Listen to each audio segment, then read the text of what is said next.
Hey everyone, I hope you've had a good week so far. We left off on chapter 15 where Edward is now a scarecrow in a garden, and this old lady comes out with a boy the next morning. Chapter 16. Bryce said to the old woman, "Get away from that rabbit. I ain't paying you to stand and stare." "Yes, ma'am," said Bryce. He wiped his nose with the back of his hand and continued to look up at Edward. The boy's eyes were brown with flecks of gold shining in them. "Hey," he whispered to Edward. A crow settled on Edward's head, and the boy flapped his arms and shouted, "Go on, get." And the bird spread his wings and flew away. "Bryce," shouted the old woman. "Ma'am," said Bryce. "Get away from that rabbit. Do your work. I ain't going to say it again." "Yes, said Bryce. He wiped his hand across his nose. "I'll be back to get you," he said to Edward. The rabbit spent the day hanging by his ears, baking in the hot sun, watching the old woman. And Bryce weeded and hoed the garden. Whenever the woman wasn't looking, Bryce raised his hand and waved. The birds circled over Edward's head, laughing at him. But what was it like to have wings? Edward wondered. If he had wings, then when he was tossed overboard, he would not have sunk to the bottom of the sea. Instead, he could have flown to the opposite direction, up into the deep, bright blue sky, and when Lolly took him to the dump, he would have flown out of the garbage and followed her and landed on her head, holding on to with his sharp claws. And on the train, when the man kicked Edward, he wouldn't have fallen on the ground. Instead, he would have risen up and sat on the top of the train and laughed at the man. "Caw, caw, caw."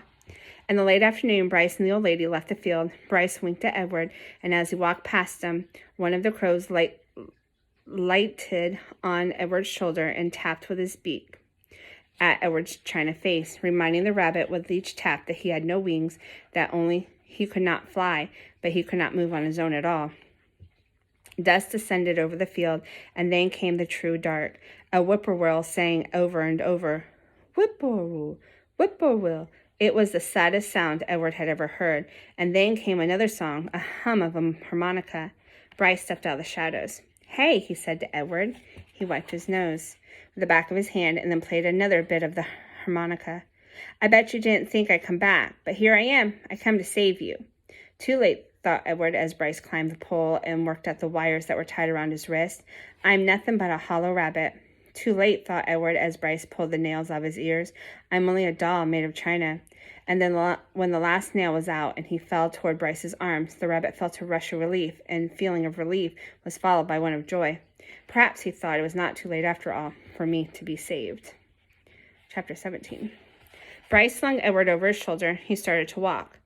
"I've come to get you for Sarah Ruth," Bryce said. "You don't know Sarah Ruth. She's my sister. She's sick. She had her a baby doll made of china. She loved the baby doll, but he broke it. He was drunk and stepped out on the baby's head and smashed it into a million pieces. Them pieces was so small, I couldn't make them go back together. I couldn't. I tried and I tried." At this point in the story, Bryce stopped walking and shook his head and wiped out his nose with the back of his hand. "Sarah Ruth ain't had nothing to play with since. He won't buy her nothing. He says she don't need anything. He says she don't need nothing because she ain't going to live, but he don't know." Bryce started walking again. "He don't know," he said. Who he was not clear to Edward. What was clear was that he was being taken to a child to make up for a lost doll.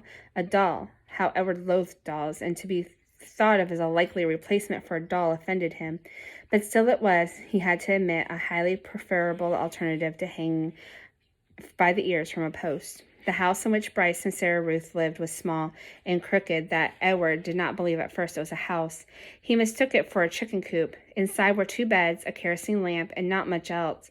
Bryce laid Edward at the foot of one of the beds and lit the lamp. "Sarah," Bryce whispered. "Sarah Ruth, you gotta wake up now. I brung you something." He took the harmonica out of his pocket and played the beginning of a simple melody. The little girl sat up in her bed and immediately started to cough. Bryce put his hand on her back. "That's all right. That's okay." She was young, maybe 4 years old, and she had white blonde hair, and even in the poor light of the lamp, Edward could see that her eyes were the same flecked gold specks of brown as Bryce's. "That's right, you go on ahead and cough." Sarah Ruth obliged. She coughed and coughed and coughed, and on the wall of the cabin, the kerosene cast her trembling shadow, hunched over and small. The coughing was the saddest sound Edward had ever heard, sadder than the mournful call of the whippoorwill. Finally, she stopped. Bryce said, "You want to see what I brung you?" Sarah Ruth nodded. "You got to close your eyes." The girl closed her eyes. Bryce picked up Edward and held him so that he was standing straight like a soldier at the end of the bed. "All right, open 'em up." Sarah Ruth opened her eyes and Bryce moved Edward's china legs and china arms so it looked as if he were dancing. Sarah Ruth laughed and clapped her hands. "Rabbit," she said. "He's for you," said Bryce. Sarah Ruth looked at Edward and then at Bryce and then back at Edward again, and her eyes wide and disbelieving. "He's yours." "Mine?" Sarah Ruth, Edward was soon to discover, rarely said more than one word at a time. Words, at least several of them strung together, made her cough. She limited herself and said only what needed to be said. "Yours. I got him special for you." This knowledge provoked another fit of coughing in Sarah Ruth, and she hunched over again. When the fit was done, she uncurled herself and held out her arms. "That's right," said Bryce, and he handed Edward to her. "Baby," said Sarah Ruth. She rocked Edward back and forth and stared down at him and smiled. Never in his life had Edward been cradled like a baby. Abilene had not done it, nor had Nellie, and most certainly Bull had not. It was a singular sensation that held so gently and yet fiercely, to be stared down at with so much love. Edward felt the whole body of his china flood with warmth. "You're going to give him a name?" Bryce asked. "Jangles," said Sarah Ruth, without taking her eyes off Edward's. "Jangles, huh? That's a good name. I like that name." Bryce patted Sarah Ruth on the head, and she continued to stare down at Edward. "Hush," she said to Edward, and rocked him back and forth. "From the minute I first seen him," said Bryce, "I knew he belonged to you. I said to myself, that rabbit's for Sarah Ruth for sure." "Jangles," murmured Sarah Ruth. Outside the cabin, thunder cracked, and then came the sound of falling rain on the tin roof. Sarah Ruth rocked Edward back and forth, and Bryce took out his harmonica and started to play, making his song keep rhythm with the rain. Here's a picture of Bryce and Sarah Ruth. Read one more chapter, chapter 18. Bryce and Sarah Ruth had a father. Early the next morning, when the light was gray and uncertain, Sarah Ruth was sitting in bed coughing when the father came home. He picked Edward up by one ear and said, "I ain't never." "It's a baby doll," said Bryce. "Don't look like no baby doll to me." Edward, hanging by one ear, was frightened. This, he was certain, was the man who crushed the head of the china doll. "Jangles," Sarah Ruth said between coughs. She held out her arms. "He's hers," said Bryce. "He belongs to her." The father dropped Edward on the bed, and Bryce picked up the rabbit and handed him to Sarah Ruth. "It don't matter anyway. It don't make no difference. None of it." "It does matter," said Bryce. "Don't you sass me," said the father. He raised his hand and slapped Bryce across the mouth, and then turned and left the house. "You ain't got to worry about him," said Bryce to Edward. "He ain't nothing but a bully, and besides, he don't hardly ever come home." Fortunately, the father did not come back that day. Bryce went to work, and Sarah Ruth spent the day in bed holding Edward in her lap and playing with the box filled with buttons. "Pretty," she said to Edward as she lined up the buttons on the bed and arranged them into different patterns. Sometimes when a coughing fit was particularly bad, she squeezed Edward so tight that he was afraid he was going to crack in two. Almost in between coughing fits, she took to sucking on one of Edward's ears. Normally, Edward would have found intrusive, clingy behavior of this sort annoying, but there was something about Sarah Ruth. He wanted to take care of her. He wanted to protect her. He wanted to do more for her. At the end of the day, Bryce returned with a biscuit for Sarah Ruth and a ball of twine for Edward. Sarah Ruth held the biscuit in both hands and took small, tentative bites. "You eat that all up. Let me hold Jangles," said Bryce. "Him and me got a surprise for you." Bryce took Edward off in a corner of the room, and with his pocket knife he cut lengths of twine and tied them to Edward's arms, feet, and tied the twine to sticks of wood. "See, all day I've been thinking about it," Bryce said. "We were going to do this to make you dance. Sarah Ruth loves dancing. Mama used to hold on to her and dance around the room." "You eating that biscuit?" Bryce called over to Sarah Ruth. "Mm-hmm," said Sarah Ruth. "You hold on. We got a surprise for you. Close your eyes," he told her, and he took Edward over to the bed and said, "Okay, open them up now." Sarah Ruth opened her eyes. "Dance, Jangles," said Bryce, and then moving the strings with the sticks in one hand, Bryce made Edward dance and drop and sway, and the whole while at the same time with his other hand he had the harmonica playing bright and lively tunes.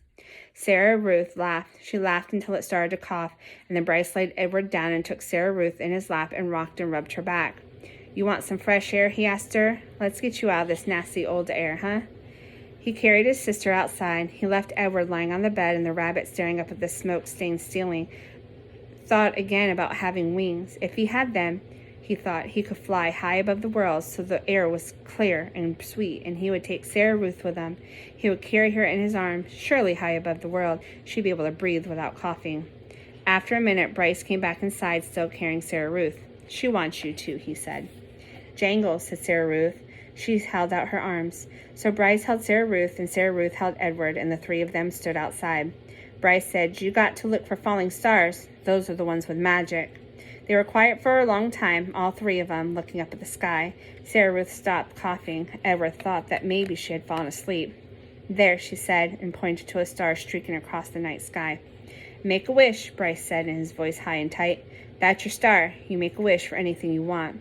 And even though it was Sarah Ruth's star, Edward wished on it too. And that takes us to the next chapter, which we'll read tomorrow. I hope you guys have a good rest of the day. Bye.